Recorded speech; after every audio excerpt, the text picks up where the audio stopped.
Estamos chegando aos instantes finais do primeiro módulo do nosso curso de especialização em teologia protestante e o assunto é Ulrico Zwinglio.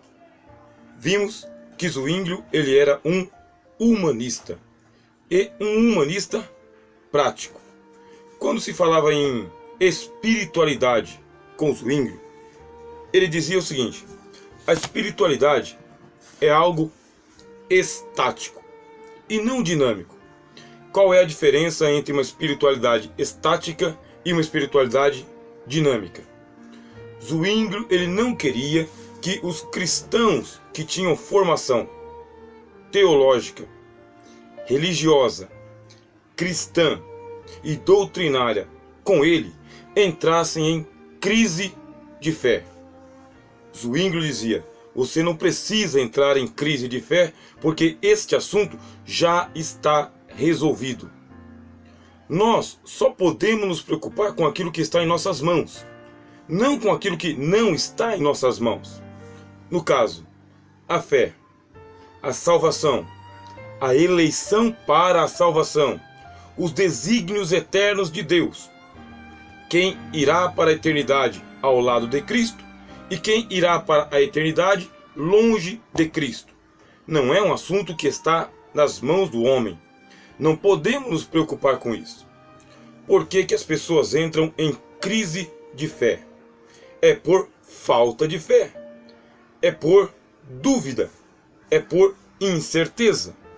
Uma vez que você abraça o Evangelho de Cristo e tem inteireza de fé no seu coração, não precisa mais entrar nesta crise. Isto é o que Zwinglio quer falar de espiritualidade estática, como se fosse uma estátua. A espiritualidade que Deus confere aos seus filhos está pronta e acabada. Não pode ser deteriorada e também não pode ser aperfeiçoada, porque não se trata mais de uma espiritualidade condicionada às boas obras, ao bom comportamento e às boas intenções dos homens. Nada pode ser feito para melhorar a obra de Cristo. E também nada pode ser feito para deteriorar a obra de Cristo. Zwinglio tinha uma fé prática. Ora, se a fé chegou a mim como um dom de Deus, como dizem as Escrituras, o apóstolo Paulo escreveu dizendo: isto não vem de vós, é dom de Deus, não vem das obras, para que ninguém se glorie. Se você toma as Escrituras com seriedade e com fé, lê esse texto e confia em Deus, o que vai te acontecer? Paulo escreve aos Romanos dizendo: a sua fé é imputada como justiça, e se cumpre o salmo que diz: bem-aventurado aquele a quem não é imputada a sua malignidade, a sua iniquidade, o seu pecado. Bem-aventurado é aquele homem, aquela mulher, aquela pessoa que é justificado sem praticar nenhum ato de mérito para conseguir a sua justificação. Zwinglio entendeu isso de forma radical. Por isso ele dizia: não vamos entrar em crise de fé. Lembrando que eu estou utilizando aqui o livro História do Pensamento Cristão, de Paul Tillich, que era um luterano e que está nos auxiliando muito neste nosso curso de especialização em teologia protestante. Agora, isto era um diferencial para Lutero e para todos aqueles que depois de Lutero vão abraçar a fé reformada. Por quê? Para Lutero existe uma crise de fé. Lutero também era um homem que acreditava na predestinação das almas, mas não era um assunto muito bem resolvido na consciência de Lutero. Ele também tinha consciência que a predestinação é algo que acontece na linha de cima, sem consulta à linha de baixo, onde estão os anjos, e na linha térrea, onde estão os homens. A predestinação é um ato exclusivo da soberania de Deus da majestade de Deus, que Deus tomou em eterno conselho. Caso você tenha interesse em entender o que significa o eterno conselho de Deus, eu te aconselho a assistir às minhas aulas de teísmo, que está disponibilizado no canal Conhecimento de Fronteira. Procure lá o vídeo que fala sobre o eterno conselho da Trindade. Ali você vai perceber. A predestinação é um assunto que foi tratado na linha de cima, quando o Pai, o Filho e o Espírito Santo entraram em conselho entre eles e decidiram como que se daria o ato criacional, como que se daria o ato redentor, como que se daria o ato judicatório do juízo, enfim, eles decidiram entre eles. O assunto só chegou a nós por causa da revelação das Escrituras. São as Escrituras que ensinam a doutrina da predestinação, mas também ensinam a responsabilidade da pessoa em crer, confessar e permanecer na fé. É um mistério. Trate a doutrina da predestinação como ela é, um mistério. Não dá para ser desvendado. Aliás, eu vou te recomendar mais 2 vídeos que eu coloquei no canal Conhecimento de Fronteira, porque participei de um simpósio e o tema era justamente este: predestinação. Um amigo meu, Dr. Abraão, mestre em teologia, me convidou a participar e eu tomei a postura, a posição de defender a predestinação. E eu explico no meu livro, que eu falo sobre predestinação, livre-arbítrio e a escravidão da vontade. Eu explico. A minha formação também é uma formação humanista. E na minha formação humanista e originalmente arminiana, o que é formação arminiana ou o que é arminianismo?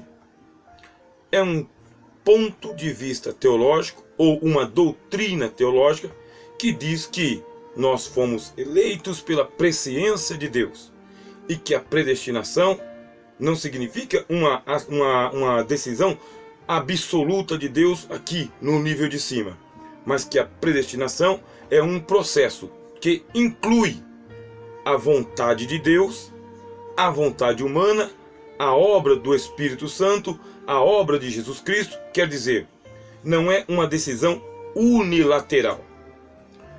Eu sei que eu estou entrando aqui por um terreno perigoso, porque alguns de vocês, meus alunos, se professam arminianos e defendem o livre-arbítrio. Mas eu também tenho alunos que têm profissão agostiniana, ou luterana, ou reformada, que acreditam na predestinação. Esta é uma área perigosa para todos os teólogos, porque se nós formos para os extremos, nós perdemos aquilo que as Escrituras nos ensinam. Bom, eu estava falando para você que eu tratei deste assunto no livro que Deus me deu a graça de escrever, Livre-Arbítrio, Predestinação e a Escravidão da Vontade. E neste livro eu tomei o posicionamento a favor da predestinação para tentar pensar como alguém que crê na predestinação. Foi surpreendente, foi muito revigorante para mim, importante para mim. Agradeço a Deus, agradeço ao professor Abraão que me fez o convite, as pessoas que ali estiveram presentes fizeram as suas perguntas e esta oportunidade de tratar esse assunto, que não está resolvido. Está em aberto. Está em aberto porque o próprio Deus manteve ele em aberto.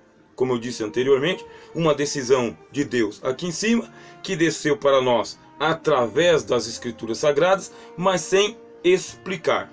Isto é, a Bíblia revela, mas não explica, não dá detalhes. Ela não é didática, ela é paradoxal. Como muitas doutrinas cristãs, também a doutrina da predestinação é paradoxal. Vamos voltar ao nosso contexto. Eu dizia a vocês que Martinho Lutero acreditava em uma espiritualidade dinâmica, diferente de Ulrico Zwinglio. Zwinglio queria que as pessoas não se preocupassem mais com as questões soterológicas, soterologia, doutrina que trata da salvação.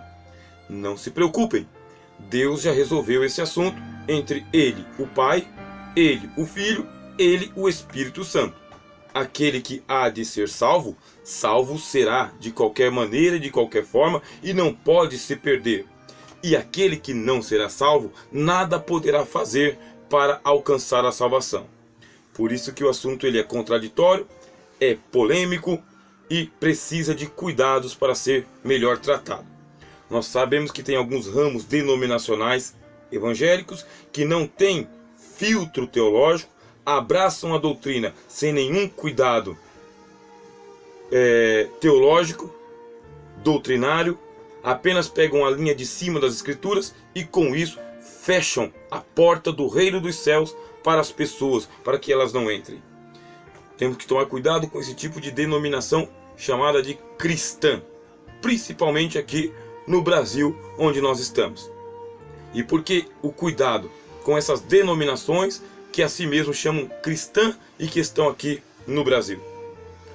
Porque não há uma acuracidade teológica e praticam um pecado chamado sectarismo. Olha aqui, ó, sectarismo. E sectarismo teológico, sectarismo doutrinário, sectarismo religioso. E isto causa uma celeuma, uma confusão, uma divisão no corpo de Cristo.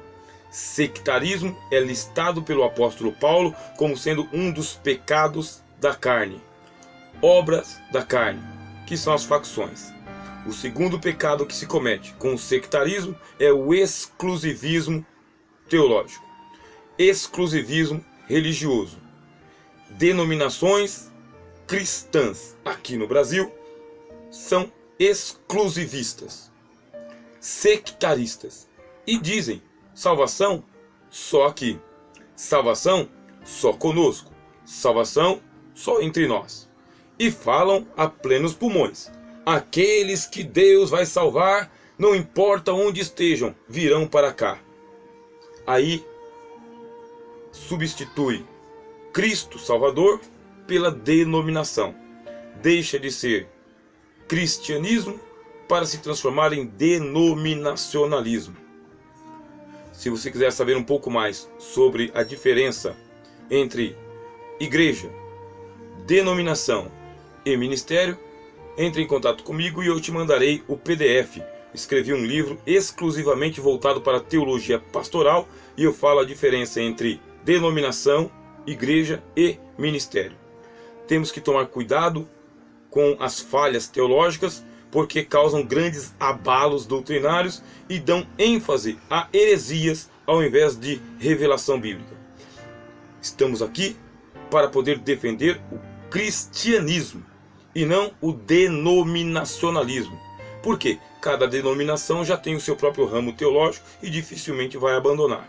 Agora, o nosso foco não é a denominação, e sim o estudante de teologia, aquele que aprende com o seu pastor, aprende com a sua denominação, mas também aprende com as escrituras e ainda vai em busca de um conhecimento acurado na área da teologia. Seja bem-vindo. Vamos aqui terminar este bloco. Eu quero dizer para vocês que Lutero pensava em uma espiritualidade dinâmica, ao contrário de Zwinglio. Para Zwinglio, o assunto está resolvido. Não entre em crise de fé.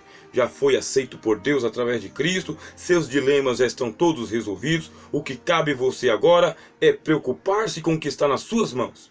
Cuidar da sua família, cuidar da sua casa, cuidar da sua pátria, cuidar das suas rendas, cuidar da sua saúde, porque da tua salvação Deus já cuidou.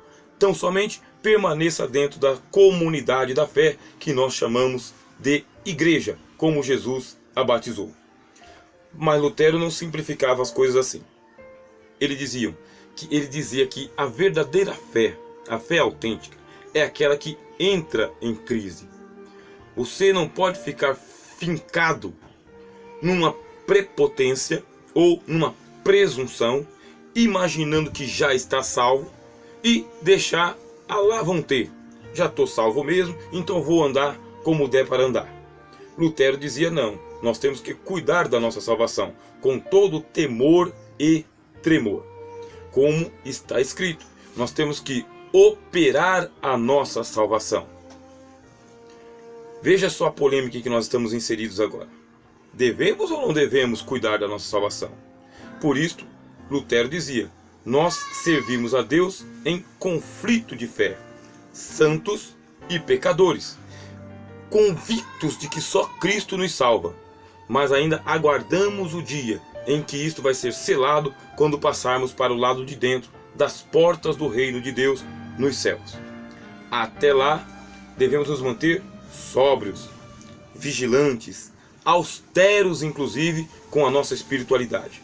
Não podemos descuidar das orações, da meditação na palavra de Deus, da adoração ao Senhor e da participação contínua na comunidade da fé, que é a igreja do Senhor. Ainda que Lutero crê na predestinação, ele diz: nós não temos como saber quem é e quem não é salvo, a não ser no último dia. Existe uma possibilidade que a pessoa se enxergue como salvo e não é salvo. Existe a possibilidade de uma pessoa que não se enxerga como salvo alcançar a salvação. Só Deus sabe. E agora, como que nós vamos resolver este dilema? Vamos ficar com Lutero, dinamismo da fé, ou vamos ficar com Zwinglio, estática da fé? Como que você vai resolver esse conflito agora? Nós não temos como saber, ou melhor, não tenho como dar uma fórmula para você. Vai ter que estudar Lutero e vai ter que estudar Zwinglio, tá bem? Bom, eu vou fazer aqui uma pausa, tá bem? E nessa pausa você pode tomar o seu café, pode tomar as suas anotações e aí nós já retornamos.